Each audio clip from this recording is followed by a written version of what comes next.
इंदौर और खंडवा के बीच सफर करने वाले राहगीरों के लिए बड़ी खुशखबरी है। भारतीय राष्ट्रीय राजमार्ग प्राधिकरण यानी NHAI तेजाजी नगर से बलवाड़ा के बीच 33.40 किलोमीटर लंबे 4 लेन हाईवे का निर्माण तेजी से कर रहा है।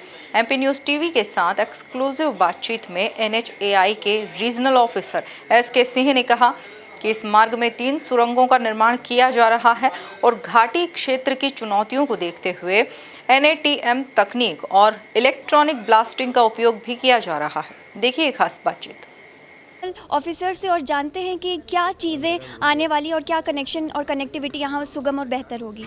सर हाँ, एक बार थोड़ा रिपीट करेंगे, सॉरी, क्योंकि मैं सुन नहीं पाया। ये कनेक्टिविटी कितनी बेहतर होगी और यहाँ की यातायात को कितना लोगों को प्रभाव करेगी, कितना टाइम लगेगा, क्या चीज़ें रहेंगी सर? देखिए, जो आप देख रहे हैं कि अभी जो लोग भेरू घाट से टर्न को नेगोशिएट करते हुए फिर चोरल घाट में टर्निंग को नेगोशिएट करके जाते हैं, जिसमें एक्सीडेंट का बहुत डर रहता है, खतरा रहता है, जाम का खतरा रहता है, उनको हम दोनों को बाईपास कर रहे हैं। टनल 1 जो हमारी जहां हम खड़े हैं ये भेरू घाट को बाईपास करती है, टनल 2 और 3 चोरल घाट को बाईपास करती है, और हम बड़वा और सनावत पे भी बाईपास बना रहे हैं, नया नर्मदा रिवर पे ब्रिज भी बना रहे हैं।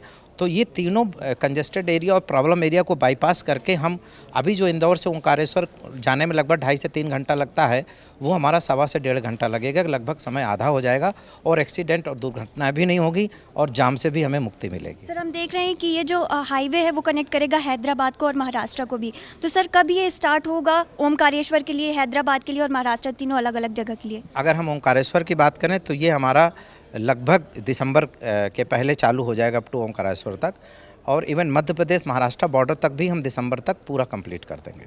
ये सर चुरहट में भी एक ऐसी बनी हुई है सुरंग, और सर 3 यहाँ पे सुरंग बन रही हैं। सर, क्या नई चीज़ है जो मध्य प्रदेश को यहाँ मिलने वाली है?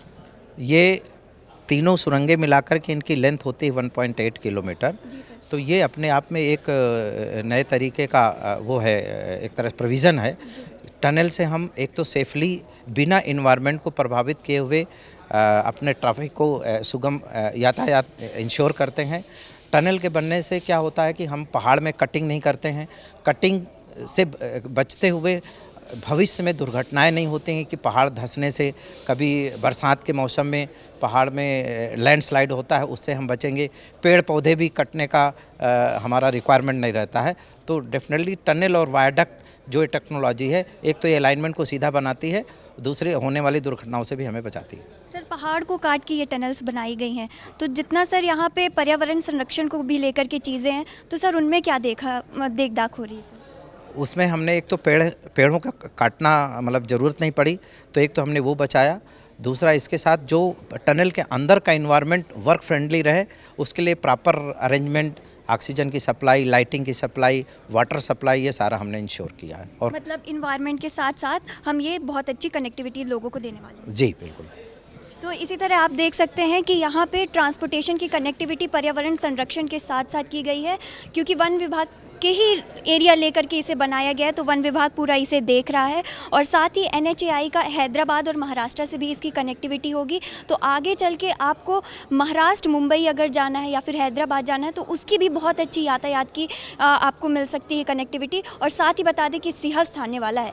सिंहस्थ के टाइम पे श्रद्धालु यहाँ भीड़ भाड़ इतनी ज़्यादा होने वाली है कि 14 से 15 करोड़ लोग यहाँ सिंहस्थ में आने वाले हैं। उनके लिए भी ये बहुत बेहतर कनेक्टिविटी होगी। सावन जब आता है, श्रद्धालु आते हैं उज्जैन और ओमकारेश्वर, क्योंकि 2 तीर्थ हैं, 2 ज्योतिर्लिंग है। ओमकारेश्वर भी हो गया, ममलेश्वर हो गया, और फिर उसके बाद उज्जैन।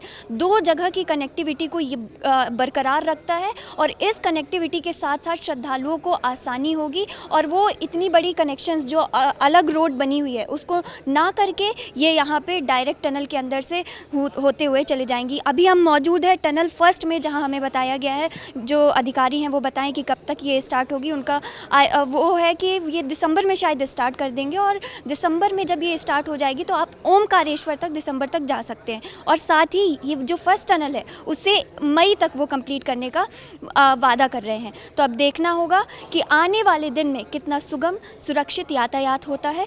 और इसी तरह की और भी जो टनल्स आने वाली हैं, हम उनका भी आपको बताते रहेंगे कि क्या क्या चीज़ें सेकेंड टनल में हुई, थर्ड टनल में हुई। अभी हम फर्स्ट टनल में हुए हैं, और भी ऐसी टनल्स के लिए और अपडेट्स के लिए आप जुड़े रहिए अभी।